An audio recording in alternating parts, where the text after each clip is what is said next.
এজন্য নবী সাল্লাল্লাহু আলাইহি সাল্লাম বলছেন, ইয়া মাশারাশ শাবাব, হে যুব সমাজ। আহা, কি শব্দ এটা! আমি অবাক হই, এরকম কোনো হাদিস নাই হে বুড়া মিয়ারা, এরকম কোন নবী ডাক নেই। কিন্তু যুবককে নবী আলাদা ডাক দিয়েছে, ইয়া মাশারাশ শাবাব, হে যুব সমাজ। রাসূল বলছে, এই শব্দ যদি এখন নবীর মুখে শুনতাম কেমন লাগতো? নবীজি যখন ডাক দিত, যদি হে নওজোয়ান এধার আও, আমি ডাকছি তো, কি মজাটা হইতো।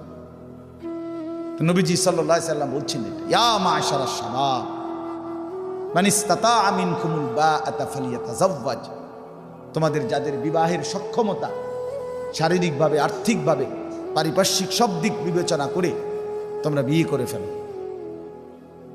চরিত্র নষ্ট করো না, আখলাক নষ্ট করো না। জিনা, ব্যভিচার, অশ্লীল ছবি, নর্তকীর নাচ গান, অসভ্য প্রেম, এর মধ্যে কোনো স্বস্তি, শান্তি, আরাম, তৃপ্তি কিচ্ছু নেই। শুধুই হতাশা বাড়ায়, আফসুস বাড়ায়, আফসুস বাড়ায়। এরপরে নবীজি বলেন, ফাইন্নাহু আগাদ্দু লিল বাসার ওয়া আহসানু লিল ফারজ, কেননা বিবাহ চোখকে নিয়ন্ত্রণ রাখে, লজ্জাস্থানকে পবিত্র রাখে, হেফাজত করে।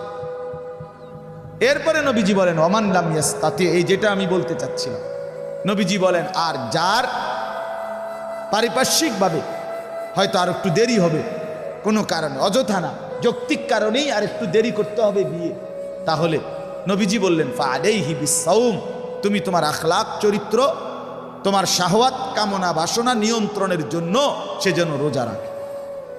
কি রাখে? ফাইন্নাহু লাহু বিজাউন, কেননা রোজা কোনো ব্যক্তির কামনা বাসনা নিয়ন্ত্রণের কার্যকর মাধ্যম।